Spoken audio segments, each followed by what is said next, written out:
O ano era 2005. A Fórmula 1 estava presente em solo americano para a 9ª etapa do Campeonato Mundial. A torcida estava presente em massa, os motores estavam se aquecendo e o mundo todo estava de olho para a grande corrida com 6 carros? Fala pessoal, beleza? Hoje é dia de falar daquele esporte onde a gente liga a TV e já ouve o... É isso mesmo, estou falando de Fórmula 1, mais especificamente do Grande Prêmio dos Estados Unidos em 2005. Então, sem mais delongas, dá o like aí se gosta do meu conteúdo, se inscreva, ative o sininho e bora! A Fórmula 1 estava em território onde não tinha tanta afinidade do povo.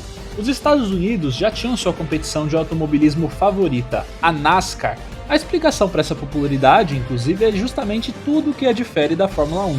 Os carros da NASCAR têm mais ou menos a mesma velocidade, então é completamente comum que o cara que comece em último possa terminar em primeiro. Além disso, tem muito contato, com os carros se esbarrando a todo momento, sendo que na Fórmula 1 a velocidade causa um acidente instantâneo no menor toque que seja. E por último, como a pista é oval, a pessoa que vai assistir ao vivo tem a visão completa do percurso, diferente da Fórmula 1, que tem percursos diferentes. Dito isso, ainda assim é um bom mercado, já que justamente essas diferenças fazem o povo americano querer assistir à Fórmula 1.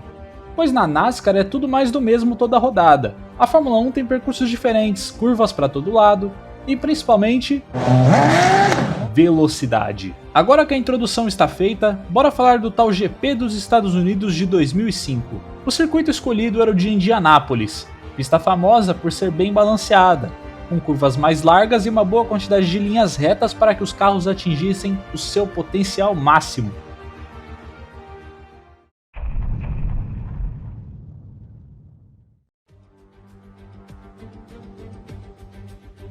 O dia 17 de junho foi utilizado para os pilotos fazerem o reconhecimento da pista, apenas correndo algumas voltas para se acostumar com o percurso.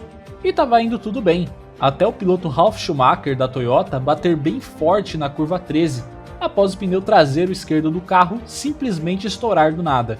Colocando um pouco de contexto sobre a situação, na época a Fórmula 1 tinha uma espécie de guerra entre duas fornecedoras de pneus. A Michelin, que fornecia para 7 equipes, e a Bridgestone, que fornecia para 3.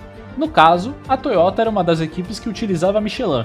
Felizmente, Ralf não se machucou, mas ficou bem abalado, porque ele havia batido naquele mesmo lugar no ano anterior quando corria pela Williams, e na época o levou a ter uma fratura na coluna cervical.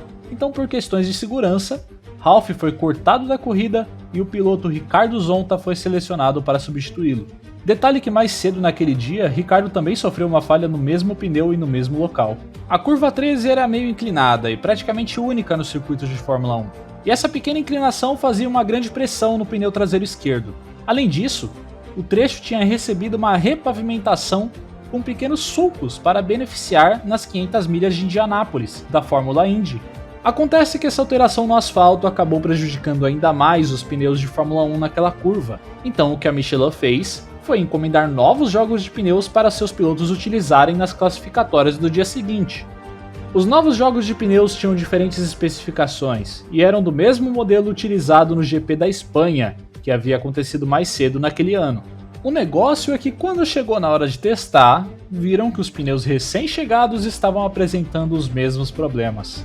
E aí, meu amigo, o desespero começou a bater. E esse desespero se tornava pânico justamente porque uma regra da Fórmula 1 daquele ano era a proibição na troca de pneus. Ou seja, o carro deveria usar o mesmo jogo durante a classificatória e depois por toda a corrida, podendo fazer pitstops apenas para abastecer. Sabendo disso, a Michelin informou as suas equipes para que desacelerassem durante a 13ª curva, para não correrem risco de se acidentarem, já que a expectativa que tinham era que os pneus só seriam seguros por 10 voltas na pista.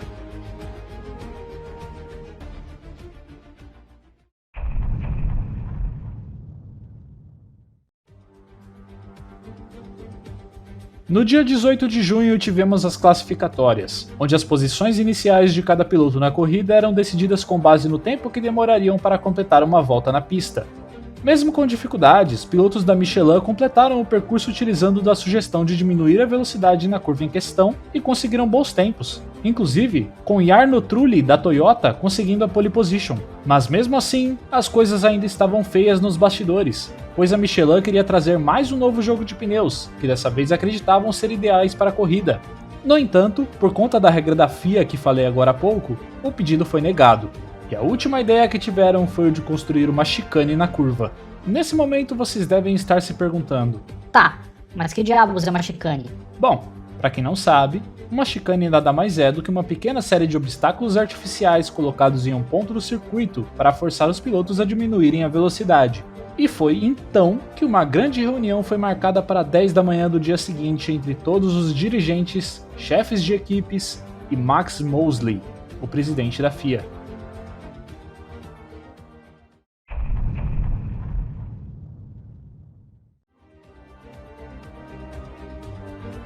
O dia da corrida havia chegado e às 10 da manhã, quase todos os convocados compareceram, com apenas duas ausências, sendo elas Jean Todt, chefe da equipe da Ferrari, e Max Mosley, presidente da FIA. Mas já que a maioria compareceu e o negócio era uma emergência, a reunião começou e ideias foram jogadas na mesa.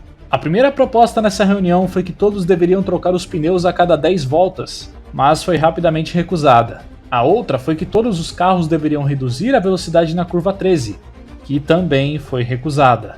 E por último, foi discutida a ideia da chicane, onde todos os presentes aceitaram. Foi então que Bernie Ecclestone, responsável pela administração da Fórmula 1, se ofereceu para ir falar com Jean Todt, que de acordo com Ecclestone, recusou a proposta. Ecclestone também disse que Max Mosley rejeitou a chicane e ameaçou cancelar o GP caso fosse feita qualquer mudança no percurso. Foi então que decidiram convocar todos os 20 pilotos e foi discutida a questão de construir a chicane e correr sem o aval da FIA, proposta que foi prontamente recusada. Detalhe que a gente só sabe da existência dessa reunião graças a Paul Stoddart, proprietário da equipe Minardi na época, que publicou um relato no dia 22 de junho sobre os acontecimentos que levaram à corrida. De acordo com Stoddart, depois que todas as opiniões foram ouvidas, foi decidido que as equipes que utilizavam pneus Michelin fariam a volta de apresentação e logo em seguida iriam para seus boxes, ficando para correr apenas os carros da Ferrari, Jordan e Minardi, que utilizavam pneus da Bridgestone. E para fechar com chave de bosta, os fãs que compraram os ingressos para assistir a corrida não sabiam de nada do que estava rolando nos bastidores. Então, no momento que 14 dos 20 pilotos foram para os boxes, um grande silêncio caiu sobre o autódromo e acabou sendo substituído por uma chuva de vaias logo em seguida. No fim, Michael Schumacher venceu a prova, Rubinho Barrichello ficou em segundo e Thiago Monteiro terminou em terceiro. O engraçado é que os dois pilotos da Ferrari receberam os prêmios e vazaram, mas o Thiago ficou lá todo felizão por ter conseguido seu primeiro pódio e também por ter sido o primeiro pódio de um piloto português na história.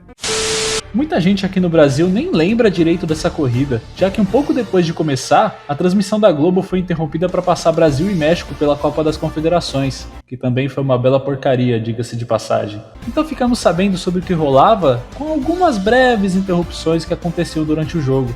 Alguns dias depois da corrida, mais precisamente no dia 28 de junho, a Michelin disse que iria reembolsar todos os que foram assistir ao GP até o mês de setembro. E além disso, também sortearia 20 mil ingressos para o GP dos Estados Unidos no ano seguinte para essas pessoas. Mas mesmo assim, quase que esse foi o fim da Fórmula 1 nos Estados Unidos, que levou muita porrada da mídia americana. A Michelin também sofreu bastante por conta desse caso, e acabou não fornecendo mais pneus para a Fórmula 1 após o fim do contrato com seus clientes em 2006. Fazendo da Bridgestone a única fornecedora, isso é, até 2010, quando também abandonou a Fórmula 1 e foi substituída pela Pirelli. Inclusive, desde a saída da Michelin, a FIA mantém uma regra de ter apenas uma fornecedora de pneus para todas as equipes, já que não quer de forma alguma sofrer a mesma humilhação de 2005. Mas mesmo após todo esse caos, a Fórmula 1 ainda conseguiu sobreviver em solo americano, só que acabou ficando 4 anos sem realizar corridas no país após o GP de 2007, já que o circuito de Indianápolis não foi escolhido para sediar a competição a partir de 2008. E apenas em 2012 a Fórmula 1 voltou para os Estados Unidos, passando a ser realizada no recém-inaugurado Circuito das Américas, e até hoje não tem planos para um retorno a Indianápolis. E agora que você já sabe sobre essa história maluca da Fórmula 1, que tal compartilhar esse vídeo com seus amigos para que também possam conhecer? Além disso, se gostou desse vídeo, clica no joinha, se inscreva para acompanhar o canal e ative o sininho para receber notificações de vídeos futuros. É isso aí, pessoal. Até a próxima!